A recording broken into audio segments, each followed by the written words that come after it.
1 Korintus bab 1. Daripada Paulus yang dengan kehendak Allah telah dilantik sebagai Rasul Kristus Yesus, dan daripada Sostenes, saudara kita, kepada jemaah Allah di Korintus yang telah disucikan dalam Kristus Yesus dan yang telah dipanggil untuk menjadi orang saleh bersama semua orang di mana jua yang berseru kepada nama Tuhan kita Yesus Kristus, Tuhan mereka dan Tuhan kita juga. Semoga Allah Bapa kita dan Tuhan Yesus Kristus menganugerahimu kasih kurnia dan damai sejahtera. Aku sentiasa bersyukur kepada Allah karena kamu, sebab Dia telah menganugerahimu kasih kurnia dalam Kristus Yesus. Oleh sebab di dalam Dia, kamu telah diperkaya dalam segala hal, dalam segala perkataan dan dalam segala pengetahuan. Bahkan kesaksian tentang Kristus telah diperkukuh dalam dirimu, sehingga kamu tidak kekurangan satu kurnia pun, sementara menunggu Tuhan kita Yesus Kristus dinyatakan. Dia akan menguatkanmu hingga akhir, supaya kamu tidak bercela pada hari Tuhan kita Yesus Kristus. Allah setia, dan Dia telah memanggilmu hidup dalam keakraban dengan anaknya, Yesus Kristus, Tuhan kita. Saudara-saudaraku, demi nama Tuhan kita Yesus Kristus, aku berseru kepada kamu semua supaya seia sekata dan tidak wujud perpecahan. Dengan demikian, kamu bersatu hati dan pikiran sepenuhnya. Saudara-saudaraku, beberapa orang anggota keluarga Chloe telah menyatakan kepadaku bahwa berlaku sengketa antara kamu. Inilah yang kumaksudkan. Ada orang yang berkata, aku mengikut Paulus. Ada yang berkata, aku mengikut Apolos. Ada yang berkata, aku mengikut Kefas. Dan ada pula yang berkata, aku mengikut Kristus. Adakah Kristus berbelah bahagi? Bukannya Paulus yang mati di kayu salib untukmu? Bukanlah kamu telah dibaptiskan dalam nama Paulus? Aku bersyukur kepada Allah karena aku tidak membaptis kamu, kecuali Krispus dan Gaius. Oleh itu, tiada siapapun dapat mengatakan kamu dibaptiskan dalam namaku. Sebenarnya, aku juga membaptis Stefanus sekeluarga. Selain itu, aku tidak ingat siapakah lagi yang kubaptis. Kristus mengutusku bukan untuk membaptis orang, tetapi untuk menyampaikan Injil. Aku menyampaikannya bukan dengan kata-kata kebijaksanaan manusia. Dengan demikian, salib Kristus tidak menjadi sia-sia. Bagi mereka yang akan binasa, berita tentang salib dianggap suatu kebodohan.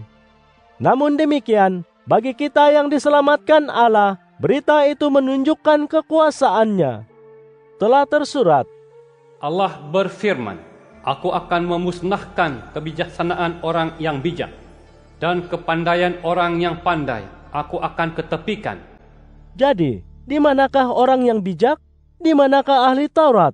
Di manakah orang berilmu zaman ini? Bukankah Allah telah menunjukkan bahwa kebijaksanaan dunia sebenarnya kebodohan semata-mata? Oleh sebab kebijaksanaan Allah, Dia telah menetapkan bahwa dunia tidak mungkin mengenalnya dengan kebijaksanaan sendiri.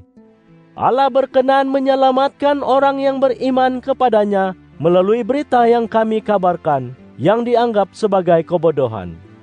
Orang Yahudi menuntut tanda berbentuk mukjizat, manakala orang Yunani menuntut kebijaksanaan. Sebaliknya, kami memberitakan Kristus yang disalib. Hal ini menjadi batu sandungan kepada orang Yahudi dan dipandang bodoh oleh bangsa-bangsa lain. Namun demikian, bagi mereka yang dipanggil Allah, baik orang Yahudi maupun orang Yunani, Kristus kuasa Allah dan kebijaksanaan Allah. Kebodohan Allah lebih bijak daripada kebijaksanaan manusia. Kelemahan Allah lebih kuat daripada kekuatan manusia. Saudara-saudara, fikirkan keadaanmu ketika Allah memanggilmu. Di mata manusia, tidak ramai daripadamu yang bijak, atau berkuasa, atau bangsawan. Sememangnya Allah memilih yang bodoh di dunia untuk memalukan yang bijak. Allah memilih yang lemah di dunia untuk memalukan yang kuat. Allah memilih yang rendah dan dihina di dunia, bahkan yang tidak ada, untuk meniadakan yang ada. Oleh itu, tiada siapa pun dapat bermegah di hadirat Allah. Oleh sebab Allah, kamu berada dalam Kristus Yesus. Allah telah membuat Dia menjadi kebijaksanaan bagi kita, dan melalui Dia, Allah memperbenar, menyucikan, serta menebus kita. Dengan demikian, sebagaimana telah tersurat, Jika sesiapa yang bermegah, maka hendaklah dia bermegah dalam Tuhan. 1 Korintus bab 2. Saudara-saudaraku, ketika aku datang kepadamu untuk menyampaikan rahasia Allah, aku tidak datang dengan kata-kata indah atau kebijaksanaan. Sebabnya, sewaktu aku bersamamu, aku telah bertekad untuk menyampaikan berita tentang Yesus Kristus semata-mata, khususnya tentang kematiannya di kayu salib. Oleh itu, ketika aku mendekatimu, aku daif dan gementar ketakutan. Dan perkabaran serta pengajaranku tidak disampaikan dengan kata-kata hikmah yang meyakinkan. Sebaliknya, aku menyampaikannya secara menunjukkan kuasa Roh. Dengan demikian, imanmu bukanlah berasaskan kebijaksanaan manusia, tetapi berasaskan kuasa Allah. Namun begitu, aku berkata juga tentang kebijaksanaan kepada mereka yang sudah matang kehidupan rohani. Kebijaksanaan itu bukanlah kebijaksanaan dunia atau kebijaksanaan para pemerintah dunia ini, karena kuasa mereka akan punah. Kebijaksanaan yang kusampaikan itu kebijaksanaan daripada Allah, di luar pengetahuan manusia yang telah diwujudkannya untuk kemuliaan kita sebelum Dia mencipta dunia ini. Para pemerintah dunia ini tidak mengetahui kebijaksanaan itu. Kalaulah mereka tahu, mereka tidak akan menyalib Tuhan yang mulia. Sebagaimana telah tersurat, Apa yang belum pernah dilihat oleh mata atau didengar oleh telinga atau timbul dalam hati manusia, itulah yang disediakan Allah untuk mereka yang mengasihinya. akan tetapi kepada kita, Allah menyatakannya melalui Roh-Nya, karena Roh itu yang menyoroti segala-galanya, termasuk rahasia Allah yang paling dalam. Siapakah antara kita yang mengetahui apa yang terdapat dalam diri seseorang, selain roh orang itu sendiri yang berada dalam dirinya? Begitulah juga tidak ada seorang pun yang mengetahui apa yang terdapat dalam diri Allah, selain roh Allah. Kita tidak menerima roh dunia ini. Kita menerima roh daripada Allah, agar mengetahui segala kurnia Allah kepada kita. Jadi, segala perkara ini kami sampaikan bukan dengan kata-kata daripada kebijaksanaan manusia, tetapi daripada ajaran Roh yang menggabungkan fikiran rohani dengan kata-kata rohani. Orang jasmani yang tidak mempunyai roh tidak dapat menerima hal-hal daripada Roh Allah, karena dia menganggap hal-hal itu kebodohan semata-mata, dan dia tidak dapat memahaminya disebabkan hal-hal itu hanya dapat dinilai secara rohani. Orang rohani menilai segala-galanya, tetapi tiada siapa dapat menilai orang itu. Sebabnya, Siapakah yang mengetahui pikiran Tuhan? Siapakah yang berupaya menasihatinya? namun demikian, kita mempunyai pikiran 1 Kristus. Korintus bab 3. Saudara-saudaraku, aku tidak dapat bercakap denganmu seperti dengan orang yang mempunyai Roh Kudus. Aku terpaksa bercakap denganmu seperti dengan orang yang masih hidup secara duniawi atau yang masih mentah dalam Kristus. Dulu aku memberimu susu karena kamu belum sedia menerima makanan pepejal. Tetapi sekarang pun kamu masih belum bersedia menerimanya. Sebabnya kamu masih hidup secara duniawi. Kamu berdengki-dengkian dan berbala. Bukankah itu tanda kamu masih hidup secara duniawi, sama seperti manusia biasa? Apabila seorang daripadamu berkata, "Aku mengikut Paulus," dan seorang lagi berkata, "Aku mengikut Apolos," bukankah kelakuanmu sama seperti kelakuan orang dunia ini? Siapakah Apolos? Siapakah Paulus? Kami hanyalah hamba Allah yang memimpinmu ke arah iman terhadap Kristus. Kami sekadar menjalankan tugas yang ditetapkan oleh Tuhan. Aku menyamaikan benih, manakala Apolos menyiram, tetapi Allah yang membolehkan tanaman itu tumbuh. Yang menyamaikan benih dan yang menyiram tidak penting. Hanya Allah yang penting, karena Dialah yang membolehkan tanaman itu tumbuh. yang menyemaikan benih dan yang menyiram mempunyai kedudukan yang sama. Allah akan mengurniakan ganjaran berdasarkan kerja masing-masing. Kami sama-sama pekerja Allah dan kamu ibarat ladang Allah. Kamu juga boleh diumpamakan sebagai bangunan Allah. Dengan kasih kurnia Allah, aku sebagai pembina yang mahir telah meletakkan asas bangunan itu, lalu orang lain membina bangunan di atas asas itu. Setiap orang yang membina perlu berhati-hati. Karena tiada siapa yang dapat meletakkan asas selain asas yang telah tersedia, yaitu Yesus Kristus. Ada orang yang menggunakan emas, perak atau permata untuk membina bangunan di atas asas itu. Ada pula yang menggunakan kayu, rumput kering atau jerami. Mutu kerja setiap orang akan terserlah pada hari Tuhan datang kembali, karena ia akan diuji dengan api. Sekiranya bangunan yang didirikan di atas asas itu tahan api, pembinanya akan mendapat ganjaran. Sebaliknya, jika bangunan yang dibina oleh seseorang itu dimakan api, dia akan kerugian, walaupun dirinya terselamat seperti orang yang terlepas daripada kebakaran. Kamu tentu tahu bahwa kamu bait Allah, karena Roh Allah tinggal di dalam dirimu. Oleh itu, sekiranya seseorang memusnahkan bait Allah, Allah akan memusnahkan orang itu, karena bait Allah itu suci, dan kamulah bait Allah itu. Janganlah menipu diri. Jika sesiapa dalam kalanganmu menganggap dirinya bijak berdasarkan penilaian dunia, dia harus menjadikan dirinya bodoh di mata dunia, supaya dia benar-benar bijak. Karena apa yang dipandang dunia sebagai kebijaksanaan, sebenarnya kebodohan di mata Allah. Telah tersurat, Allah memerangkap orang bijak dengan kecerdikan mereka sendiri. Juga tersurat, Tuhan mengetahui pikiran orang bijak itu sia-sia. jadi janganlah bermegah dengan perbuatan manusia, karena segala-galanya telah dikurniakan kepadamu. Paulus, Apolos, Kefas, dunia ini, hidup dan mati, zaman ini dan zaman akan datang, segala-galanya milikmu. Dan kamu milik Kristus, dan Kristus milik Allah. 1 Korintus bab 4. Kamu hendaklah memandang kami sebagai hamba Kristus yang diamanahkan dengan rahasia-rahasia Allah. Setelah dipertanggungjawabkan dengan amanah, hamba demikian itu wajib membuktikan bahwa dia dapat dipercayai. Aku tidak peduli baik diadili oleh kamu maupun orang lain. Malah diriku sendiri pun tidak aku adili. Aku tidak berasa bersalah, tetapi ini tidak berarti aku tidak bersalah. Yang berhak mengadili aku hanya Tuhan sendiri. Oleh itu, janganlah menghakimi seseorang sama ada dia bersalah atau tidak sebelum sampai waktunya.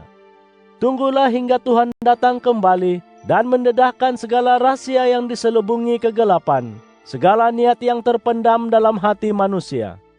Ketika itulah setiap orang akan mendapat penilaian yang sewajarnya daripada Allah.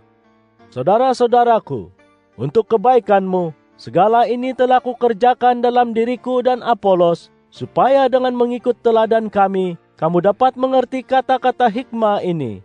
Janganlah melampaui apa yang telah tersurat. Dengan demikian, kamu tidak memegahkan seseorang daripada yang lain. Siapakah yang menjadikan dirimu lebih baik daripada yang lain? Apakah yang ada padamu yang tidak kamu terima? Jadi, jika kamu memang menerimanya, mengapakah kamu bermegah, seolah-olah apa yang ada padamu itu bukan kurnianya? Ya, kamu tidak memerlukan apa-apa lagi. Kamu memang sudah kaya raya. Tanpa kami pun kamu sudah menjadi raja. Namun demikian, kamu tidak begitu. Alangkah baiknya jika kamu benar-benar raja. Dapatlah kami memerintah bersamamu. Pada pandanganku, Allah memberikan kedudukan paling rendah kepada kami para rasul. Tak ubah seperti orang yang dijatuhi hukum mati bagi tontonan dunia, para malaikat dan manusia. Karena Kristus, kami menjadi orang yang bodoh. Tetapi karena Kristus, kamu menjadi orang bijak. Kami lemah, namun kamu kuat. Kami dihina, sedangkan kamu dimuliakan. Hingga saat ini kami lapar dan dahaga, berpakaian lusuh, didera, tiada tempat tinggal yang tetap. Kami bertungkus lumus menyerah hidup. Kami membalas sumpah seranah dengan berkat restu dan bersabar ketika dianiaya. Kami membalas caci maki dengan kata-kata yang baik. Kami dianggap sampah masyarakat, sampah dunia hingga sekarang. Aku menulis demikian kepadamu, bukanlah untuk memalukanmu, tetapi untuk menasihatimu sebagai anak-anakku yang kusayangi. Walaupun kamu mungkin mempunyai 10.000 orang pengasuh dalam Kristus, bapamu tidaklah ramai. Sebabnya dalam Kristus Yesus, aku seperti bapamu yang telah membawa Injil kepadamu. Oleh itu, aku menyeru kamu, ikutlah teladanku. Bagi tujuan itu aku mengutus Timotius, anakku yang dikasihi dan setia dalam Tuhan. Dia akan mengingatkan kamu tentang jalan hidup yang kuikut dalam Kristus Yesus, yaitu jalan hidup yang telah kuajarkan kepada jemaah di serata tempat. Ada antara kamu yang bersikap angkuh, karena menyangka aku tidak akan mengunjungimu. Kiranya diizinkan Tuhan, aku akan mengunjungimu tidak lama lagi, dan melihat bukan hanya apa yang dikatakan oleh orang yang angkuh itu, tetapi apa kuasa mereka. Karena kerajaan Allah bukan sekadar kata-kata sahaja, tetapi terdiri daripada kuasa. Mana yang kamu pilih, agar aku datang kepadamu dengan rotan, atau dengan kasih sayang dan lemah lembut? 1 Korintus bab 5. Aku dimaklumkan bahwa dalam kalanganmu ada perbuatan cabul yang tidak pernah dilakukan oleh orang yang tidak mengenal Tuhan pun. Seorang lelaki berzina dengan istri ayahnya. Namun begitu, kamu masih bermegah. Sewajarnya kamu bersedih dan bertindak menyingkirkan orang yang melakukan perbuatan itu. Walaupun pada lahirnya aku jauh daripadamu, namun pada batinnya aku bersamamu. Aku pun sudah menjatuhkan hukuman atas orang yang melakukan perbuatan itu, seolah-olah aku berada di tengah-tengah kamu. Apabila kamu berhimpun demi nama Tuhan kita Yesus, sifatkanlah aku ada dalam kalanganmu pada batinnya dan dengan kuasa Tuhan kita Yesus. Serahkanlah orang itu kepada iblis, supaya tubuhnya dimusnahkan, tetapi rohnya dapatlah diselamatkan pada hari Tuhan datang kembali. Kamu tidak harus bermegah, tentu kamu mengenal pepatah ini. Sedikit ragi mencemari seluruh adunan. Buanglah ragi lama supaya kamu menjadi adunan baru tanpa ragi. Aku tahu bahwa kamu sebenarnya begitu. Kerana Kristus, domba Paskah kita, telah dikorbankan. Marilah kita sambut perayaan Paskah bukan dengan ragi yang lama, yaitu ragi kejahatan dan kezaliman, melainkan dengan roti yang tidak beragi, yaitu ketulusan hati dan keikhlasan. Dalam suratku yang lalu, aku telah menyerumu supaya menjauhkan diri daripada orang yang cabul. Orang cabul yang kumaksudkan bukanlah yang tidak mengenal Allah, maka berkelakuan cabul, tamak, menipu dan menyembah berhala. Untuk menjauhkan diri daripada mereka ini, terpaksalah kamu keluar dari dunia ini. Maksudku ialah, kamu tidak harus bergaul dengan orang yang mengaku diri sebagai saudara, tetapi pada hakikatnya orang yang cabul, tamak, penyembah berhala, pengumpat, pemabuk atau penipu. Janganlah makan bersama mereka. Apakah urusanku sehingga aku harus mengadili orang di luar jemaah? Bukankah kamu mengadili orang di dalam jemaah sahaja? Tetapi bagi yang di luar jemaah, Allah sendiri akan mengadili mereka. Oleh itu, kamu harus singkirkan orang yang durjana daripada kalanganmu. 1 Korintus bab 6. Sekiranya salah seorang antara kamu bertikai dengan yang lain, wajarkah dia bawa perkara itu ke hadapan hakim yang tidak mengenal Allah dan bukan kepada orang saleh? Tidakkah kamu tahu bahwa orang saleh akan mengadili dunia ini? Jika kamu mengadili dunia ini, tidak sanggupkah kamu mengadili perkara yang kecil? Tidakkah kamu tahu bahwa kita akan mengadili para malaikat? Apatah lagi hal ehwal hidup sehari-hari? Adakah kamu akan membawa perkara begitu ke hadapan orang yang langsung tidak ada kedudukan dalam kalangan jemaah? Alangkah memalukan. Tentu ada seorang daripada kamu yang cukup bijaksana untuk menyelesaikan pertikaian antara saudara seiman. Tetapi tidak, seorang saudara tergamak mendakwa saudara yang lain, justru di hadapan orang yang tidak percaya. Dengan adanya pendakwaan sesama kamu, jelaslah bahwa kamu sudah ditewaskan. Daripada yang demikian, bukankah lebih baik kamu dipersalah? Bukankah lebih baik kamu dirugikan? Sebaliknya, kamu sendiri yang bersalah dan merugikan saudara seimanmu sendiri. Kamu tentu tahu bahwa orang durjana tidak akan mewarisi kerajaan Allah. Janganlah menipu diri. Orang yang berkelakuan cabul, menyembah berhala, berzina, bersetubuh dengan sesama jantina, mencuri, bersikap tamak, sering mabuk, mengumpat atau merompak, semuanya tidak akan mewarisi kerajaan Allah. Begitulah kelakuan sebilangan daripadamu dahulu. Tetapi kamu telah dibersihkan, dikuduskan dan diperbenar dengan nama Tuhan Yesus Kristus dan dengan Roh Allah kita. Segala-galanya halal bagiku, tetapi bukan segala-galanya berfaedah. Segala-galanya halal bagiku, tetapi aku tidak membiarkan sesuatu pun memperhambakan diriku. Makanan untuk perut dan perut untuk makanan. Ya, tetapi Allah akan menghapuskan kedua-duanya. Tubuh kita bukan untuk melakukan perbuatan cabul, tetapi untuk Tuhan, dan Tuhan untuk tubuh kita. Allah telah membangkitkan Tuhan daripada kematian. Begitu jugalah Allah akan membangkitkan kita daripada kematian dengan kuasa-Nya. Kamu tahu bahwa tubuh kamu itu sebahagian tubuh Kristus, maka wajarkah kamu menjadikannya sebahagian tubuh seorang pelacur? Tidak sekali-kali. Atau tidakkah kamu tahu bahwa seseorang yang bersetubuh dengan seorang pelacur itu menjadi satu jasad dengan pelacur itu? Dalam kitab suci jelas tersurat, mereka berdua menjadi satu. Apabila seseorang menyatukan diri dengan Tuhan, rohnya akan menjadi satu dengan roh Tuhan. Jauhilah perbuatan cabul. Dosa lain tidak dilakukan terhadap tubuh sendiri, tetapi seseorang yang melakukan perbuatan cabul berdosa terhadap tubuhnya sendiri.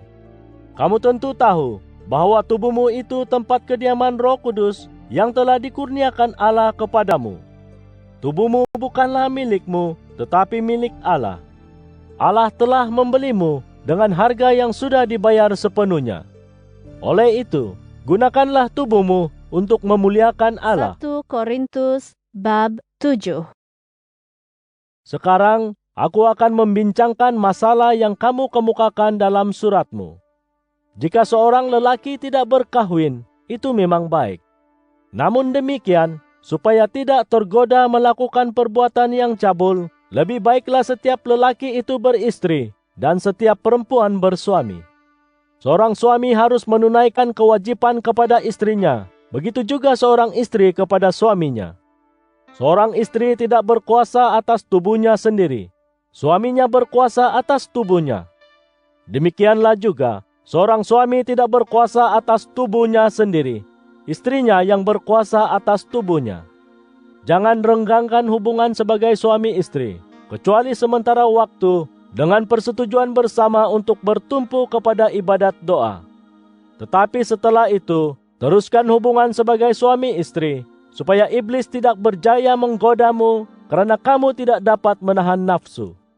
Aku menyampaikan ini bukanlah sebagai perintah, tetapi sebagai nasihat.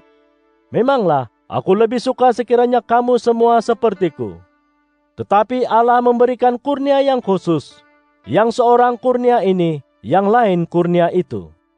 Kepada yang belum berkahwin dan kepada wanita yang telah menjadi balu, inilah nasihatku. Memang baik kamu terus hidup sendirian seperti aku. Tetapi sekiranya kamu tidak dapat menahan nafsu, berkahwinlah.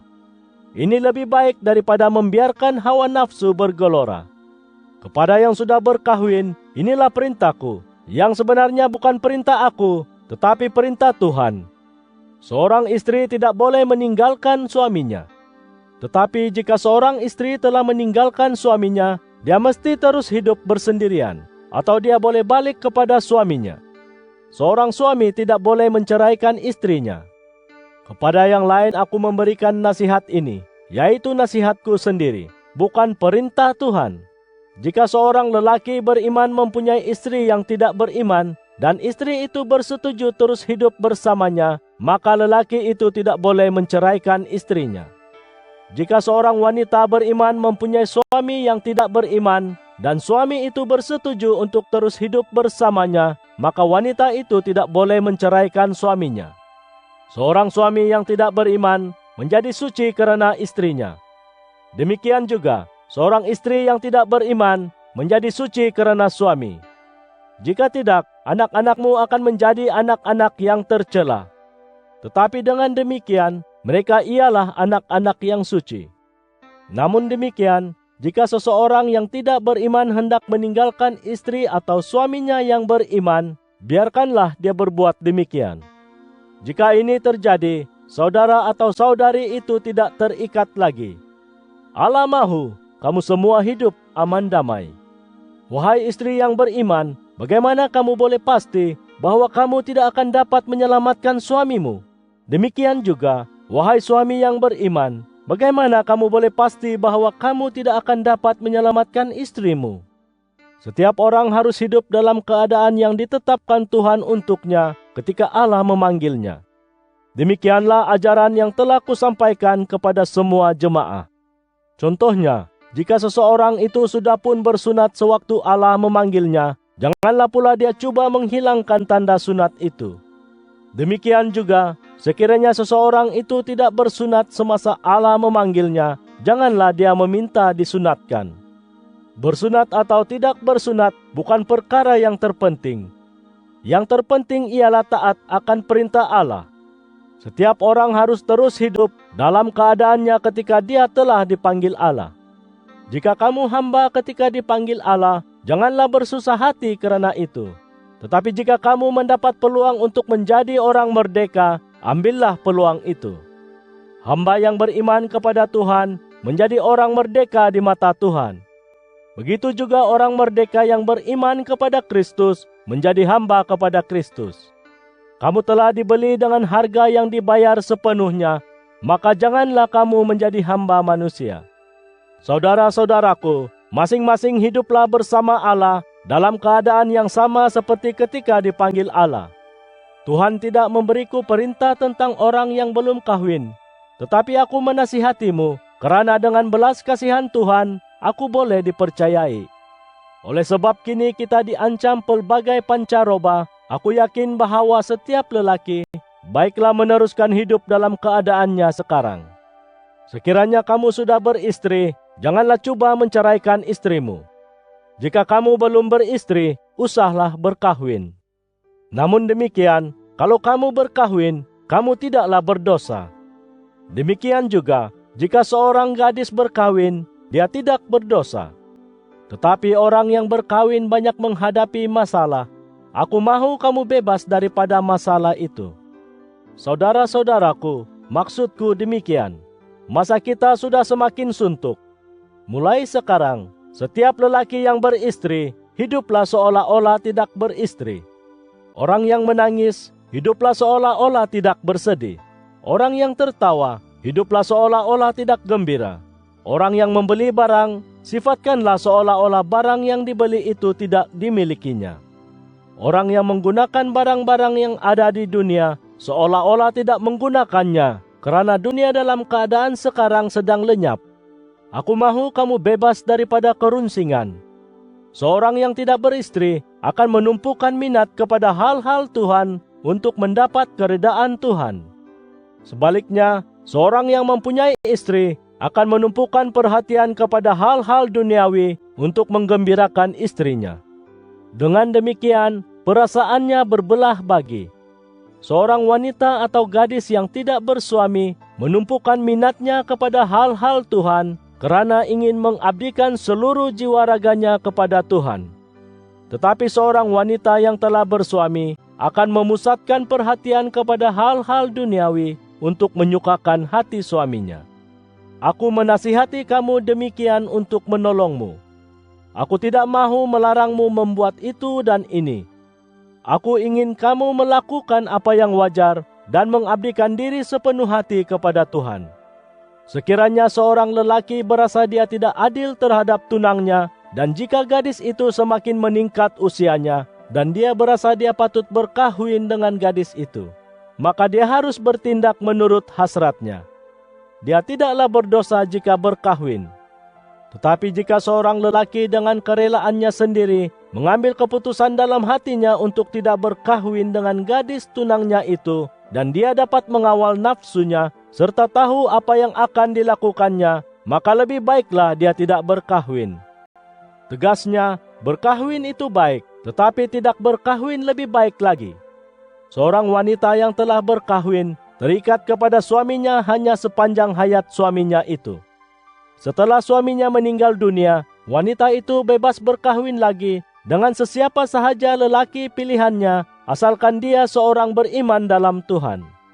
Tetapi wanita itu akan lebih berbahagia jika tidak berkahwin lagi.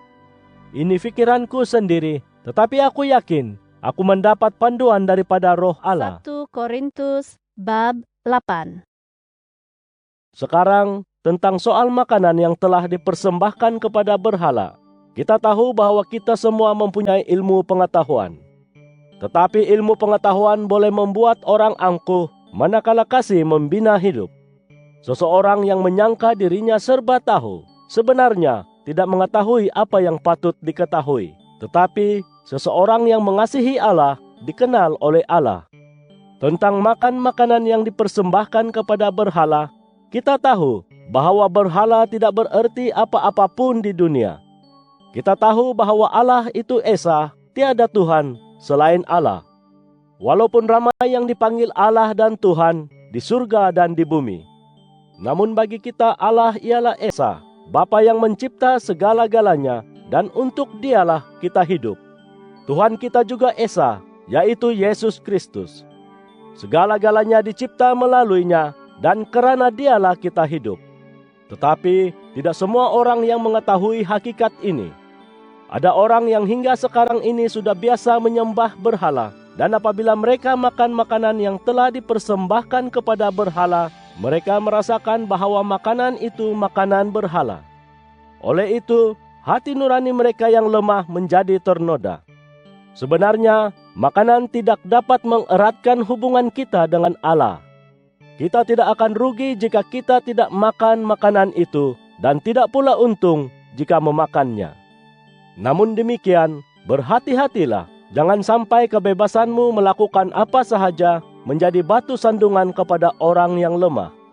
Sekiranya seseorang yang hati nuraninya lemah melihat kamu yang dianggap lebih berpengetahuan makan di kuil berhala, tidakkah ini akan menggalakkannya makan makanan yang dipersembahkan kepada berhala?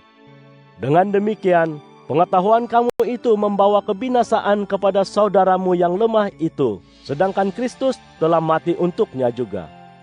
Jika kamu secara demikian berdosa terhadap saudara-saudaramu dan melukai hati nurani mereka yang lemah, kamu sebenarnya berdosa terhadap Kristus.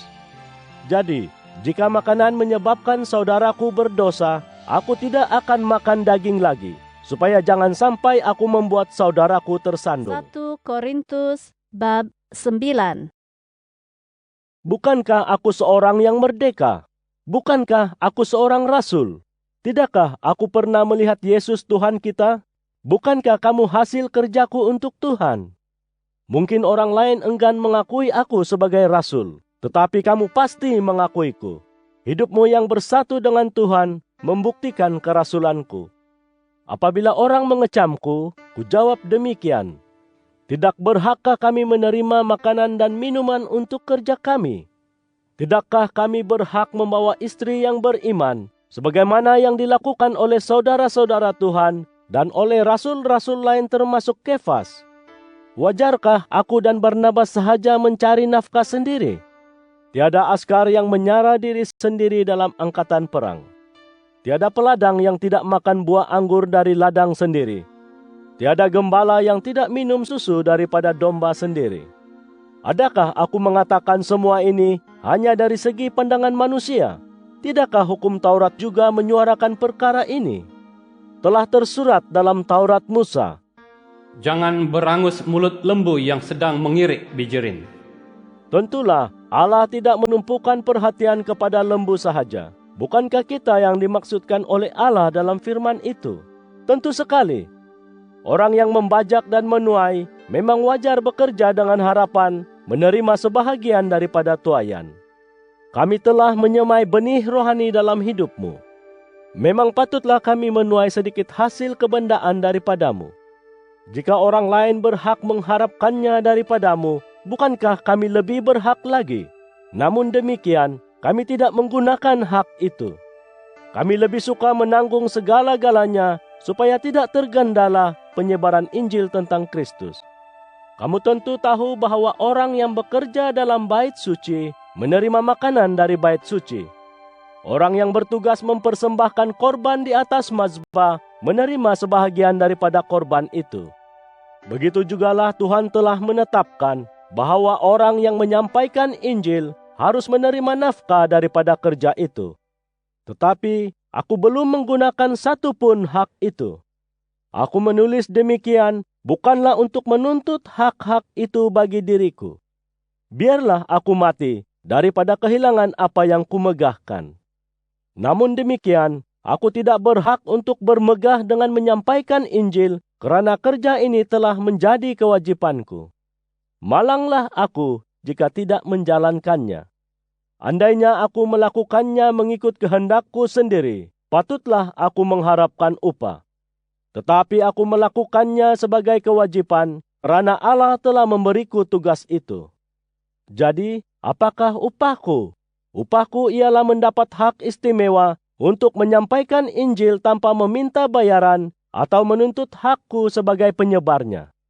Aku orang merdeka, bukan hamba sesiapa. Tetapi aku memperhambakan diri kepada semua orang supaya aku dapat menawan hati ramai orang. Bagi orang Yahudi, aku berlaku seperti orang Yahudi, supaya aku dapat menawan hati orang Yahudi.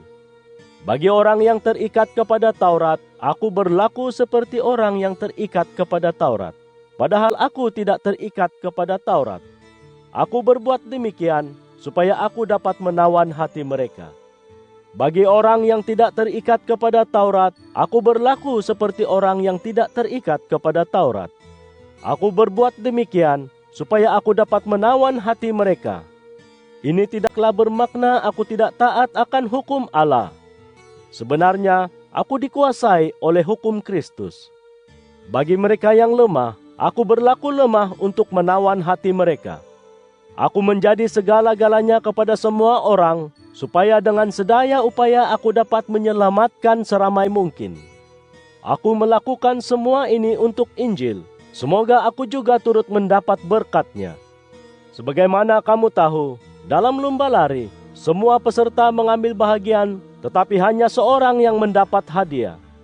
Oleh yang demikian, berlarilah hingga menerima hadiah. Setiap ahli sukan yang bertanding dalam sukan berlatih dengan gigih, karena ingin mendapat mahkota, walaupun mahkota itu tidak kekal. Tetapi kita menjalani latihan yang ketat untuk mendapat mahkota yang kekal.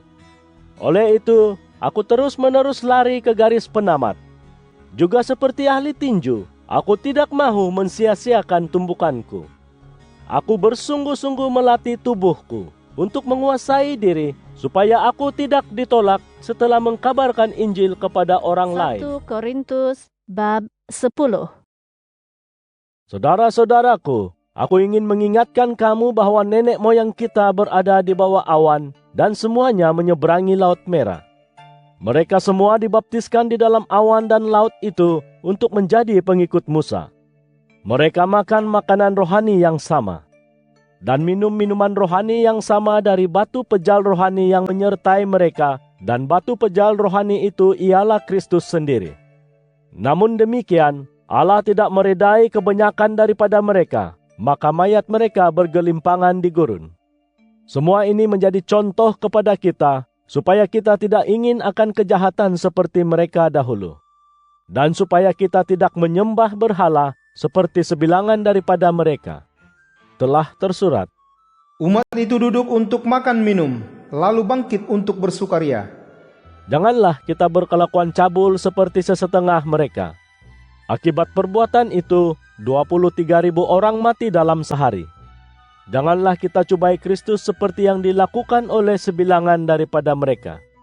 Akibatnya mereka mati dipagut ular berbisa. Janganlah kita bersungut seperti sesetengah mereka, sehingga nyawa mereka dicabut malaikat maut.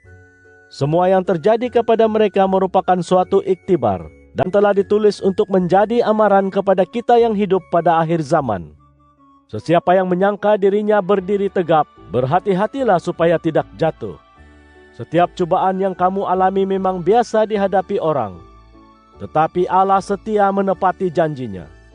Dia tidak akan membiarkan kamu dicubai melebihi kekuatanmu. Sewaktu kamu dicubai, Allah akan memberimu jalan keluar supaya kamu mendapat kekuatan menanggungnya. Oleh itu, saudara-saudara yang kukasihi, jauhkanlah diri daripada penyembahan berhala. Aku berkata-kata kepadamu seperti kepada orang bijaksana. Fikirkanlah masak-masak apa yang aku katakan. Bukankah cawan kesyukuran yang kita berkati itu menunjukkan kita sama-sama mengambil bahagian dalam darah Kristus? Bukankah roti yang kita pecah-pecahkan itu menunjukkan kita sama-sama mengambil bahagian dalam tubuh Kristus? Walaupun kita ramai, kita semua merupakan satu tubuh, karena kita makan roti yang satu itu bersama-sama. Perhatikan bangsa Israel. Bukankah mereka yang makan makanan yang dipersembahkan di atas mazbah itu bersama-sama mengambil bahagian dalam penyembahan? Adakah maksudku bahwa berhala atau makanan yang dipersembahkan kepada berhala tidak bererti apa-apa? Tidak. Apa yang dipersembahkan di atas mazbah berhala bukanlah persembahan kepada Allah, tetapi kepada roh-roh iblis. Aku tidak mahu kamu terlibat dengan roh-roh iblis. Kamu yang tidak dapat minum dari cawan Tuhan, minum pula daripada cawan roh iblis. Kamu yang tidak dapat makan di meja Tuhan, makan pula di meja roh iblis. Bukankah kita yang membuat Tuhan cemburu? Sekiranya kita berbuat demikian, adakah kita lebih kuat daripada Tuhan? Kita dibenarkan berbuat segala sesuatu, tetapi tidak semuanya berfaedah. Kita dibenarkan berbuat segala sesuatu, tetapi tidak semuanya membina hidup. Janganlah lakukan sesuatu untuk kepentingan diri sendiri sahaja. Lakukanlah untuk kepentingan orang lain juga. Kamu boleh makan apa sahaja yang dijual di pasar daging. Jangan tanyakan apa-apa, supaya hati nuranimu tidak terganggu. Karena bumi ini milik Tuhan dengan segala yang di dalamnya. Jika kamu diajak makan oleh seorang yang tidak beriman dan kamu menerima, makanlah apa-apa yang dihidangkan. Usah tanyakan apa-apa, supaya hati nuranimu tidak terganggu. Tetapi jika seseorang memberitahumu, makanan ini telah dipersembahkan kepada berhala, janganlah makan makanan itu, demi kebaikan orang itu dan demi hati nurani.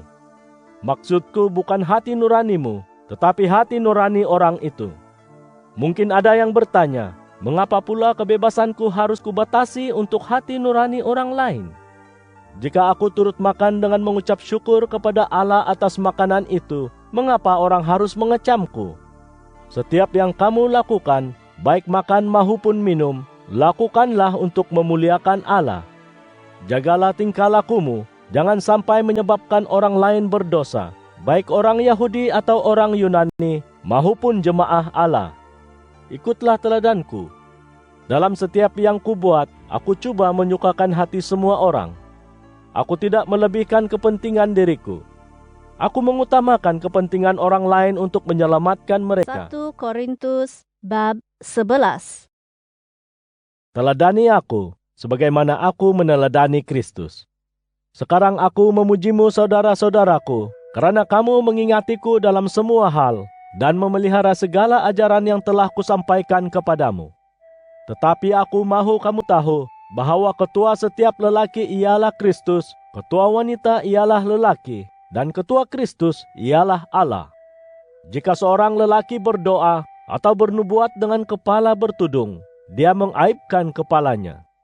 Sebaliknya, jika seorang wanita berdoa atau bernubuat dengan kepala tidak bertudung, dia mengaibkan kepalanya, samalah seperti dia membotakkan kepalanya. Jika seseorang wanita tidak bertudung kepala, baiklah rambutnya dicukur. Jika satu keaiban bagi wanita dicukur atau dibotakkan kepalanya, hendaklah dia bertudung kepala. Seorang lelaki tidak patut menudung kepalanya, karena dia mencerminkan dan memuliakan Allah. tetapi wanita adalah kemuliaan lelaki. Lelaki tidak berasal daripada wanita, tetapi wanita berasal daripada lelaki. Begitu juga, lelaki tidak dicipta untuk wanita, tetapi wanita dicipta untuk lelaki. Oleh itu, dan oleh sebab para malaikat, wanita harus memakai satu lambang kewibawaan di atas kepalanya. Walau bagaimanapun, lelaki dan wanita saling bergantung di bawah kuasa Tuhan. Sebagaimana wanita berasal daripada lelaki, maka lelaki pula lahir melalui wanita. Segala-galanya daripada Allah. Timbangkanlah sendiri. Wajarkah seorang wanita berdoa kepada Allah dengan tidak bertudung kepala? Tidakkah alam tabi'i sendiri mengajar kamu bahwa jika seorang lelaki menyimpan rambut panjang, itu suatu keaiban baginya? Tetapi jika seorang wanita mempunyai rambut panjang, itu suatu kemuliaan baginya, karena rambut dikurniakan kepadanya sebagai penudung. Namun demikian, jika sesiapa kelihatan ingin membantah, maka jawablah bahwa kita tidak mempunyai adat yang lain. Begitu juga semua jemaah Allah. Dalam memberimu petunjuk-petunjuk yang berikut, aku tidak memujimu karena apabila kamu berhimpun, bukan kebaikan tetapi keburukan yang timbul. Pertama sekali, apabila kamu berhimpun sebagai satu jemaah, aku dengar kamu berkelompok-kelompok, dan aku percaya sebahagian yang kudengar. Sememangnya dalam kalanganmu pasti terbentuk beberapa kelompok, sehingga mereka yang diperkenan Allah menjadi nyata. Apabila kamu berhimpun di suatu tempat, bukanlah perjamuan Tuhan yang kamu makan. Karena semua berebut hendak makan dahulu, sehingga ada yang lapar dan ada pula yang mabuk. Apa? Tidakkah kamu mempunyai rumah untuk makan minum di dalamnya? Atau adakah kamu memandang hina jemaah Allah dan hendak memperkecil orang yang tidak mempunyai apa-apa? Apakah akan kukatakan kepadamu? Akan kupujikah kamu dalam hal ini? Tentunya tidak. Aku telah menerima daripada Tuhan apa yang telah kusampaikan kepadamu, bahwa pada malam Dia dikhianati, Tuhan Yesus telah mengambil roti. Dan selepas mengucap syukur, Dia telah memecah-mecahkan roti itu lalu berkata, "Ambil dan makanlah, inilah tubuhku yang diserahkan untukmu. Lakukanlah ini sebagai peringatan kepadaku." Demikian juga, sesudah makan, Dia mengambil cawan itu sambil berkata, "Cawan ini perjanjian baru dengan darahku. Setiap kali kamu meminumnya, lakukan ini sebagai peringatan kepadaku." Karena setiap kali kamu makan roti dan minum dari cawan dengan cara demikian, kamu memberitakan kematian Tuhan hingga kedatangannya. Jika sesiapa makan roti atau minum dari cawan Tuhan ini secara yang tidak wajar, dia akan menanggung dosa terhadap tubuh dan darah Tuhan. Hendaklah setiap orang memeriksa dirinya dan kemudian makan roti itu dan minum dari cawan itu. Karena jika seseorang memakannya dan meminumnya tanpa mengenal tubuh Tuhan, dia makan dan minum akan penghukuman kepada dirinya. Oleh sebab itu, ada sebilangan besar yang lemah dan yang sakit dalam kalanganmu, malah ada yang meninggal dunia. Jika kita menghakimi diri sendiri, tidaklah kita dihakimi. Tetapi apabila kita dihakimi, kita dihukum oleh Tuhan supaya kita insaf, agar kita tidak dibinasakan bersama-sama dunia. Oleh itu, saudara-saudaraku, apabila kamu berhimpun untuk makan, tunggulah satu sama lain sebelum bermula. Tetapi jika ada sesiapa yang lapar, makanlah dahulu di rumah, supaya perhimpunanmu tidak mendatangkan hukuman. Hal-hal lain akan kuatur ketika aku datang kelak. 1 Korintus bab 12. Aku tidak mahu kamu jahil, saudara-saudaraku, tentang kurnia-kurnia rohani. Kamu tahu bahwa dahulu, sebelum kamu menjadi umat Allah, kamu telah terperdaya dalam pelbagai cara untuk menjadi pengikut berhala-berhala yang bisu. Oleh itu, aku menyatakan kepadamu, tiada siapapun yang bersuara di bawah pimpinan Roh Allah akan berkata, "Yesus terkutuk," dan tiada siapapun dapat mengakui, "Yesus ialah Tuhan," kecuali di bawah bimbingan Roh Kudus. Terdapat berbagai-bagai kurnia, tetapi semuanya berpunca daripada satu Roh. Ada berbagai-bagai pelayanan, tetapi hanya satu Tuhan. Ada berbagai-bagai kerja, tetapi Allah yang Esa mengerjakan semuanya. Tetapi Roh Kudus memberi seseorang kurnia tertentu untuk kebaikan semua. Ada yang diberi kurnia oleh Roh Kudus untuk berbicara dengan penuh hikmah, dan ada pula yang dikurniai Roh Kudus untuk berbicara tentang pengetahuan. Ada juga yang dikurniai dengan keteguhan iman. Ada yang diberi kurnia kebolehan untuk menyembuhkan orang sakit daripada roh yang sama. Kepada yang lain diberi kurnia untuk mengerjakan mukjizat. Ada yang diberi kebolehan bernubuat dan menyampaikan perkabaran daripada Allah. Juga ada mereka yang dikurniai kebolehan untuk membezakan roh-roh. Ada juga mereka yang diberi kurnia untuk bertutur dalam pelbagai lidah, dan ada pula yang diberi kurnia untuk mentafsirkan lidah-lidah itu. Namun roh yang satu dan sama mengerjakan semua ini. Roh Kuduslah yang mengagih-agihkan kurnia yang berlainan menurut kehendaknya. Sebagaimana tubuh yang satu mempunyai banyak anggota, tetapi semua anggota itu merupakan satu tubuh, demikian juga Kristus. Oleh satu roh kita semua telah dibaptiskan ke dalam satu tubuh, baik orang Yahudi maupun orang Yunani, baik hamba maupun orang merdeka, dan semua telah disuruh minum ke dalam satu roh yang sama. Tubuh bukan hanya terdiri daripada satu anggota, tetapi banyak anggota. Kalaulah kaki berkata, "Oleh sebab aku bukan tangan, aku bukanlah sebahagian tubuh," maka benarkah kaki itu bukan sebahagian tubuh? Dan kalaulah telinga berkata, "Oleh sebab aku bukan mata, aku bukanlah sebahagian tubuh," maka benarkah telinga itu bukan sebahagian tubuh? Andainya seluruh tubuh itu satu mata, di manakah pendengaran? Sekiranya seluruh tubuh itu pendengaran, di manakah pula penghidupan? Tetapi Allah telah meletakkan setiap anggota di tubuh menurut kehendaknya. Kalaulah semuanya hanya satu anggota, di manakah tubuh? Tetapi sekarang ada banyak anggota, namun kesemuanya dalam satu tubuh. Mata tidak boleh berkata kepada tangan, "Aku tidak memerlukanmu." Kepala tidak boleh berkata kepada kaki, "Aku tidak memerlukanmu." Malah, anggota-anggota tubuh yang kelihatan lebih lemah itulah yang amat kita perlukan. Kepada anggota-anggota yang kita anggap kurang terhormat, kita berikan lebih banyak penghormatan. Dan bahagian-bahagian tubuh kita yang tidak layak ditunjukkan mempunyai lebih banyak kesopanan.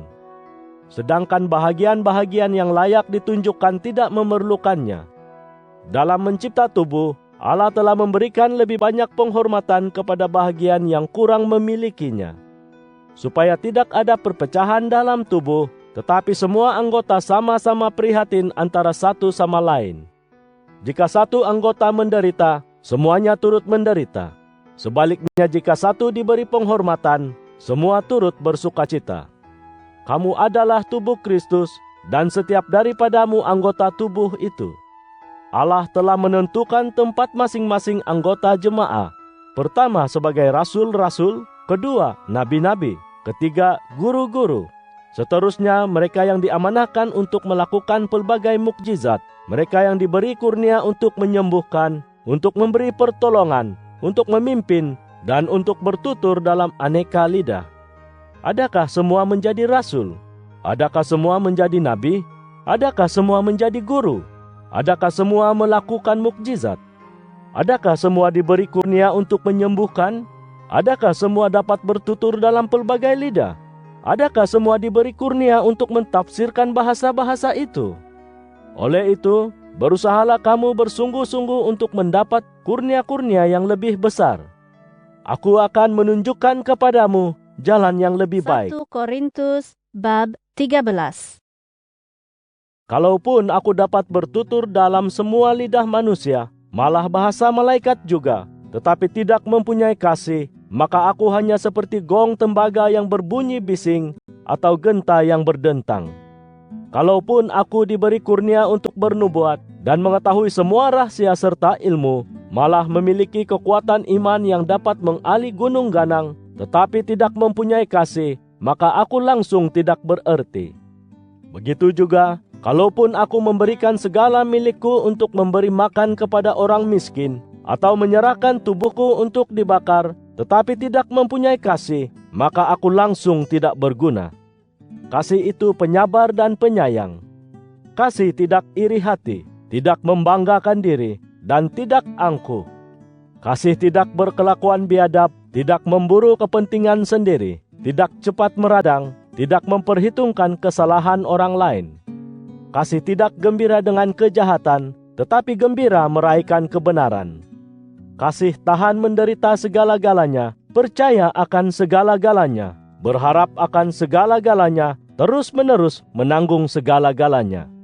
Kasih tidak akan luput.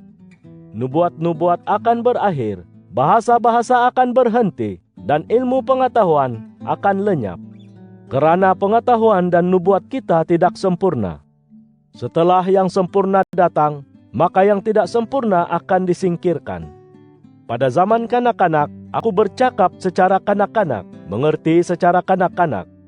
Tetapi setelah aku dewasa, segala sifat kanak-kanak itu kutinggalkan. Sekarang kita hanya melihat samar-samar melalui cermin, tetapi akan tiba saatnya kita melihat dengan jelas berpandang muka.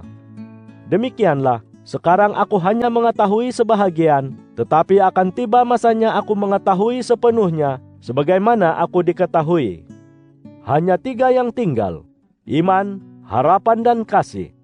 Antara ketiga-tiga ini, yang paling utama ialah kasih. 1 Korintus bab 14. Usahakanlah memperoleh kasih, dan cobalah sungguh-sungguh untuk mendapatkan kurnia-kurnia rohani, terutamanya kurnia untuk bernubuat. Apabila seseorang bertutur dalam lidah, dia bukanlah bercakap kepada sesama manusia, tetapi kepada Allah.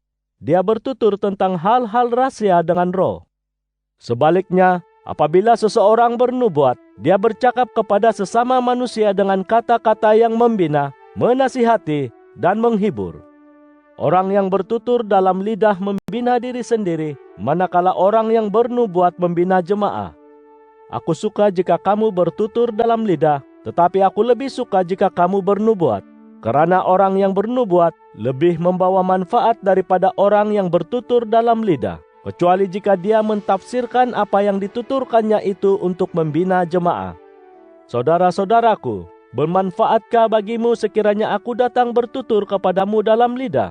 Tidakkah lebih bermanfaat jika aku bertutur dalam bahasa yang kamu fahami, baik dalam penyampaian wahyu, ilmu pengetahuan, nubuat maupun pengajaran?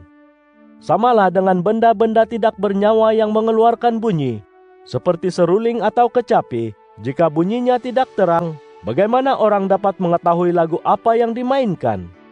Sekiranya nafiri mengeluarkan bunyi yang tidak menentu, siapa yang akan bersiap untuk berperang?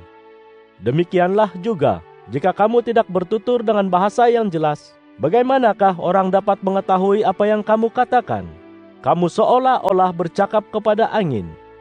Bahasa dunia entah berapa banyaknya, tetapi tiada satu pun yang tidak bererti. Namun demikian, jika aku tidak mengetahui arti sesuatu bahasa, maka aku menjadi orang asing bagi penuturnya, dan penutur itu orang asing bagiku. Begitu jugalah kamu. Dalam berusaha untuk mendapat kurnia-kurnia rohani, berusahalah untuk memperoleh yang utama, yaitu yang dapat membina jemaah. Oleh itu, seseorang yang bertutur dalam lidah harus berdoa agar dia dapat mentafsirkannya juga.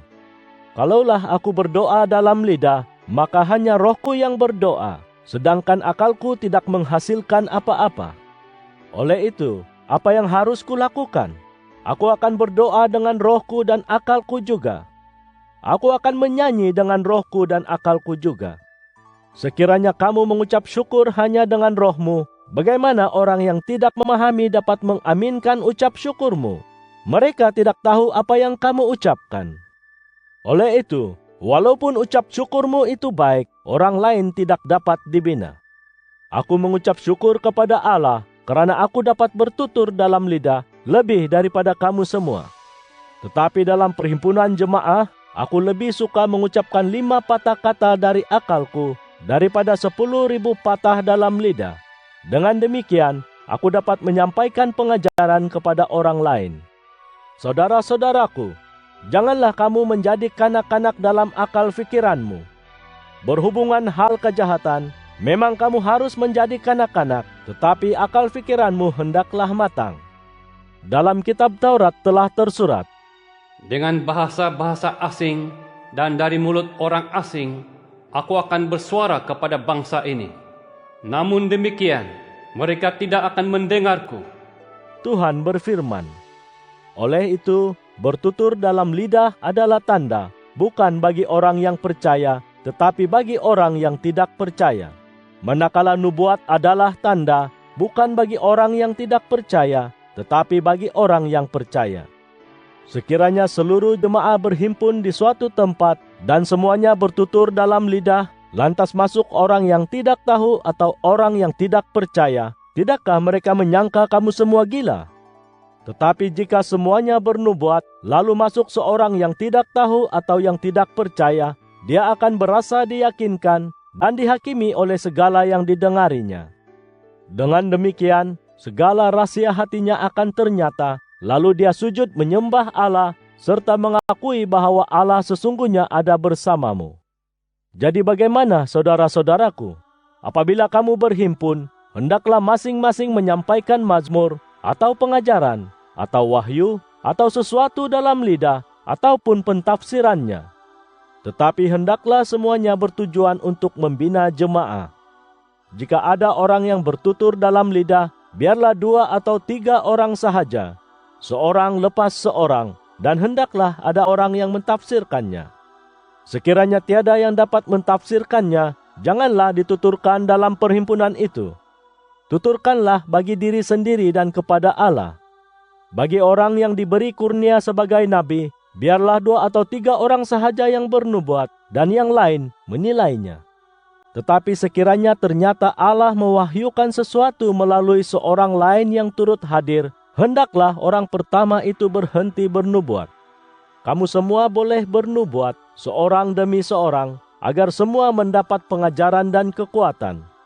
Kurnia untuk bernubuat tertakluk kepada nabi yang memilikinya. Karena Allah tidak menghendaki kekeliruan, tetapi kesejahteraan. Sebagaimana dalam semua jemaah orang saleh, wanita-wanita hendaklah berdiam diri dalam perhimpunan jemaah. Mereka tidak dibenarkan bercakap. Hendaklah mereka menurut perintah, sebagaimana tersurat dalam Taurat. Jika mereka ingin mempelajari sesuatu, hendaklah mereka bertanya kepada suami mereka di rumah. Sungguh memalukan jika seorang wanita bersuara dalam perhimpunan jemaah. Adakah firman Allah datang daripadamu? Atau adakah datangnya kepada kamu sahaja? Sekiranya seseorang menyangka dirinya mendapat kurnia untuk bernubuat, atau kurnia rohani yang lain, dia hendaklah mengakui bahwa yang kutuliskan kepadamu ini adalah perintah Tuhan. Tetapi jika sesiapa tidak tahu, biarlah dia demikian. Oleh itu, saudara-saudaraku, berusahalah untuk dapat bernubuat, dan jangan larang orang bertutur dalam lidah. Tetapi hendaklah segalanya dilakukan dengan sopan dan teratur. 1 Korintus bab 15. Aku menyatakan kepadamu, saudara-saudaraku, tentang Injil yang telah kusampaikan kepadamu, telah kamu terima dan pegang hingga sekarang. Melalui Injil itu kamu diselamatkan, jika kamu tetap berpegang kepada firman yang telah kusampaikan, dan imanmu bukan kosong semata-mata. Aku telah menyampaikan kepadamu hal-hal utama yang telah kuterima sendiri, bahwa Kristus telah mati untuk menebus dosa kita, sebagaimana tersurat dalam kitab suci, bahwa dia telah dikuburkan dan telah dibangkitkan pada hari yang ketiga, sebagaimana tersurat dalam kitab suci, dan bahwa dia telah memperlihatkan dirinya kepada Petrus, kemudian kepada 12 muridnya. Selepas itu, dia memperlihatkan dirinya kepada saudara-saudara kita, lebih daripada 500 orang pada satu masa. Kebanyakan mereka masih hidup dan ada yang sudah meninggal dunia. Seterusnya dia memperlihatkan dirinya kepada Yakobus, kemudian kepada semua rasulnya. Akhir sekali dia telah memperlihatkan dirinya kepadaku, yang seperti bayi yang dilahirkan sebelum masa. Karena akulah yang paling rendah antara rasul, malah aku tidak layak disebut rasul, karena aku telah menganiaya jemaah Allah. Tetapi dengan kasih kurnia Allah, aku telah menjadi seperti diriku sekarang. Kasih kurnianya yang telah dianugerahkannya kepadaku tidaklah sia-sia, karena aku telah bekerja lebih keras daripada mereka semua. Sesungguhnya, bukan aku yang melakukannya, tetapi kasih kurnia Allah yang bersamaku. Dengan demikian, baik aku maupun mereka, begitulah yang kami kabarkan, dan begitulah yang kamu percaya. Setelah kami kabarkan kepadamu tentang Kristus yang dibangkitkan daripada kematian, mengapakah ada dalam kalanganmu yang berkata bahwa tiada kebangkitan selepas mati? Jika tiada kebangkitan selepas mati, maka Kristus juga tidak dibangkitkan. Jika Kristus tidak dibangkitkan, maka sia-sialah perkabaran kami, dan sia-sialah imanmu. Kami juga ternyata sebagai saksi dusta kepada Allah, karena kami telah membuat kesaksian bahwa Allah telah membangkitkan Kristus, sedangkan Allah tidak membangkitkannya, kalaulah benar tiada kebangkitan selepas mati. Karena jika tiada kebangkitan selepas mati, maka Kristus tidaklah dibangkitkan. Dan jika Kristus tidak dibangkitkan, sia-sialah imanmu, dan kamu masih bergelumang dosa. Orang yang mati dalam Kristus juga tetap binasa. Sekiranya dalam hidup ini sahaja kita mempunyai harapan dalam Kristus, kitalah yang paling malang antara manusia. Tetapi Kristus memang telah dibangkitkan daripada kematian. Dialah yang pertama daripada kalangan orang yang telah mati. Oleh sebab satu orang, kematian berlaku, dan oleh sebab satu orang juga, kebangkitan orang mati berlaku. Karena sebagaimana dalam Adam semua manusia mati, demikian juga dalam Kristus semua manusia akan dihidupkan semula. Masing-masing mengikut aturannya. Pertama Kristus, kemudian mereka yang telah menjadi miliknya pada saat kedatangannya kelak. Selepas itu datanglah pengakhiran, ketika Dia menyerahkan kerajaan kepada Allah Bapa, ketika Dia melenyapkan semua pemerintahan, semua kewibawaan dan semua kekuasaan. Karena Dia harus memerintah, sehingga semua musuh telah diletakkannya di bawah kakinya. Musuh terakhir yang akan dilenyapkan ialah maut. Segala sesuatu telah ditaklukkan oleh Allah di bawah kaki Kristus. Apabila dikatakan bahwa segala sesuatu telah ditaklukkan, jelaslah bahwa Allah yang membuat segala sesuatu itu takluk kepada Kristus tidak turut ditaklukkan. Oleh itu, setelah segala sesuatu ditaklukkan kepada Kristus, Dia sebagai anak akan menaklukkan dirinya juga kepada Allah, maka Allah menjadi segala-galanya dalam semua perkara. Apakah akan dilakukan oleh mereka yang telah dibaptiskan bagi pihak orang mati? Sekiranya orang mati tidak dibangkitkan, mengapa orang dibaptiskan untuk orang mati?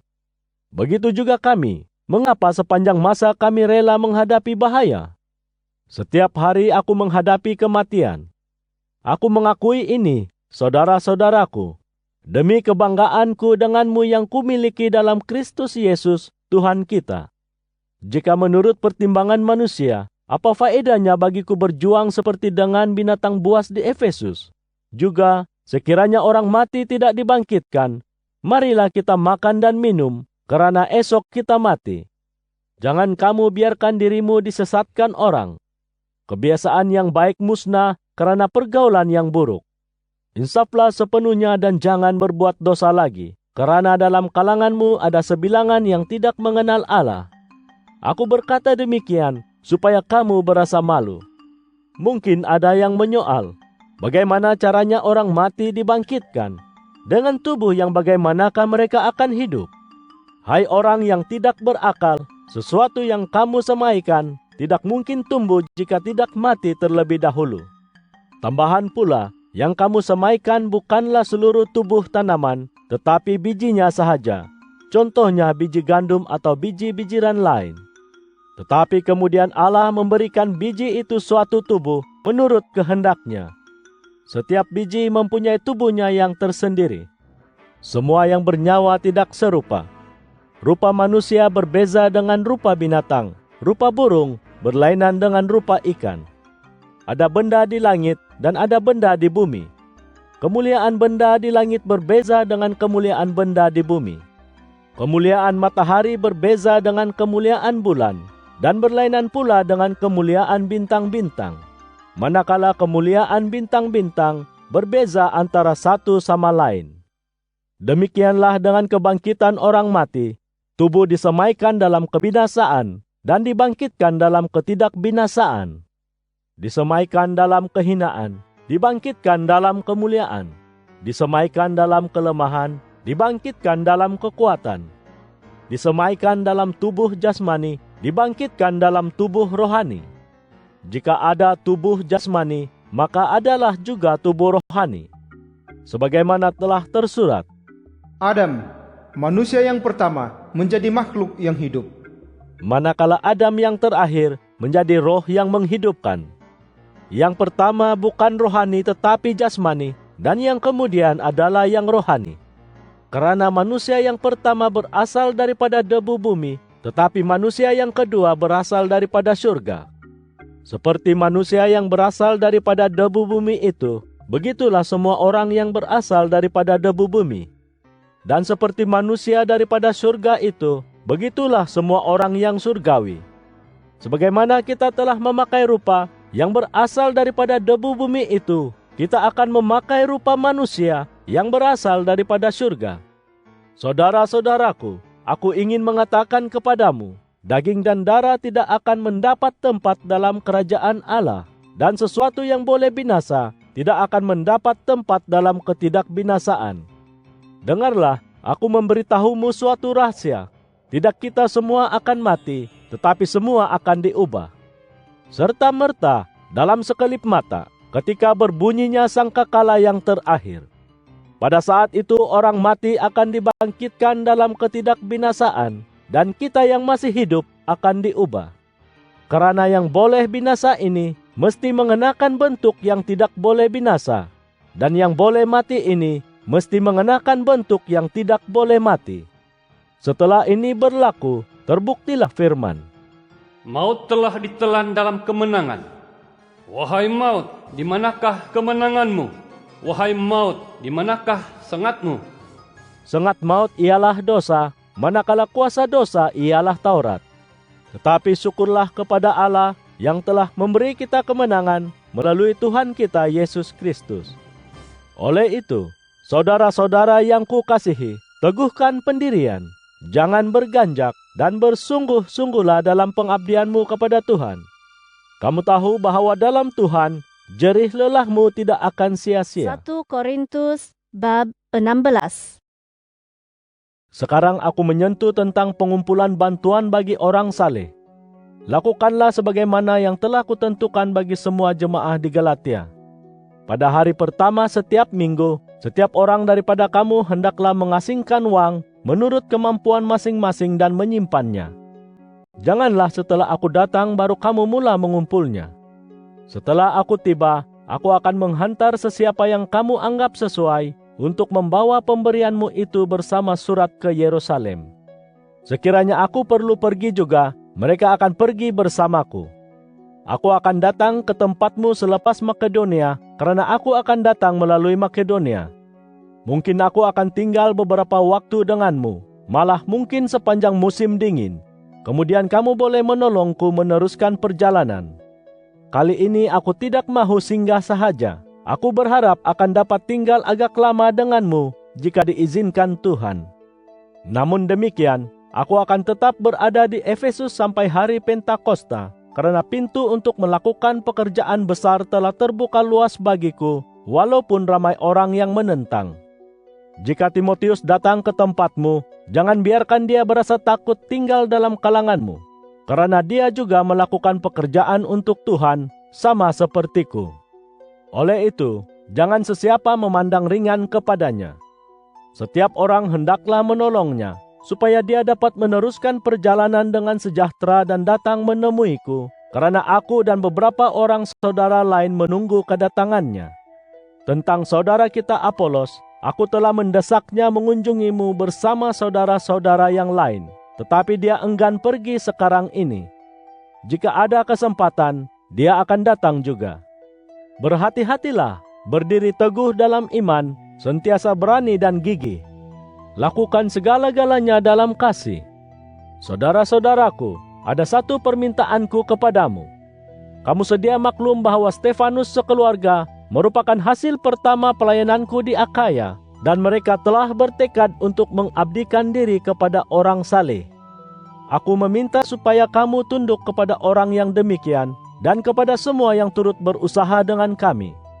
Aku gembira bahwa Stefanus, Fortunatus, dan Akaikus telah datang, karena apa-apa kekuranganku telah dilengkapkan oleh mereka. Mereka telah menyenangkan hatiku dan hatimu, Oleh itu, hargailah orang yang demikian. Jemaah-jemaah di Asia berkirim salam kepadamu. Aquila dan Priscilla, serta jemaah di rumah mereka, berkirim salam mesra kepadamu dalam Tuhan. Semua saudara seiman juga berkirim salam kepadamu. Bersalamanlah dengan ciuman suci. Aku juga menyampaikan salam yang kutulis dengan tanganku sendiri, Paulus. Jika ada yang tidak mengasihi Tuhan, terkutuklah dia. Ya Tuhan, datanglah segera. Kasih kurnia Tuhan Yesus Kristus menyertaimu.